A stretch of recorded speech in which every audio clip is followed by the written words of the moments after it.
Hey guys, what's up? So the next poem I'm going to be reading, which is actually a short story, is called A Ghost with Unfinished Business. This is about a ghost that is haunting his mother because she tormented him when he was alive. He hated her so much. Now this is both their hell. He can't leave this house, and she's living in this house depressed, pushing away all the other members of the family because of what happened. Something needs to happen for both of them to find closure. A ghost with unfinished business. Another sunrise and another pointless day where I just sit right across from you and just stare. The mini cactus brother gave you needs some watering, which is sad considering they are the easiest plants to take care of, but I'm sure you'll just pass by it after you finish breakfast. I'm screaming at the top of my lungs. The electricity goes on and off, and the house shakes a bit, breaking a vase with flowers. A few seconds later, it stops. I laugh, watching your horrified face. There's a knock at the door. Ooh, something different for a change. I wonder who it is. She gets up and puts the uneaten food in the sink with the pile of dirty dishes from even past weekend.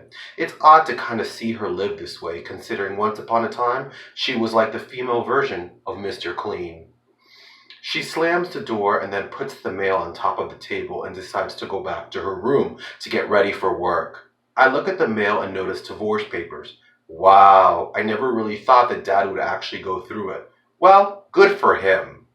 I hear her arguing, so I disappear and reappear in the master bedroom. She's on the phone, leaving brother a voicemail. Call your mother back. I want to know what you've been doing with your life.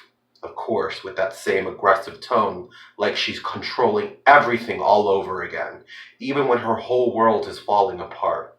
She applied the same lipstick she always does, grabs her purse, but sprays her perfume before she goes. I smell it and it brings back old memories when I was a little boy. After she leaves her room, she passes by mine, which hasn't really been in since she found my body. She just stares for a few seconds and then just keeps walking. I don't understand why I can't just move on from this place. Being stuck here with her, even when dead, is worse than being in hell. I wait until I hear her heels walk out of the house, hearing the front door shut. I walk through the walls until I make it to my room, seeing my photographs on the walls with my friends, thinking what my life would have been like if I was still alive. The letter I wrote was actually open and on the desk. It was my suicide letter. I picked it up and read it. Wow, it was a strong letter. I pretty much blamed her for everything. I mean, it is the truth. I hated her. I mean, I still do. But it's even hard for me to read it. I looked at my journal on the bed and smiled. What I would do to hold a pen, to be able to write poetry again. It's true, we really don't know what we have until it's gone. I wonder if she even had thoughts like that. I start to laugh and say, yeah, right. I walk through the rooms as the hours pass until she comes back home yelling and screaming from a horrible day at work. She tries to call her friends, but out of all her contacts on the phone, not one picks up. She really is alone. She's on the floor with a bottle of wine, mascara running, and it's kind of hard to see her like this. I bend over next to her and pull the strands of her hair back as she moves to the side, reacting as I say deep into her ear, I forgive you.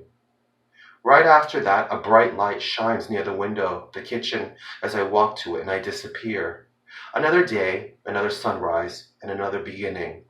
She's pulling out of the driveway with the moving truck right behind her, ready to leave, ready to move on, and ready to start over.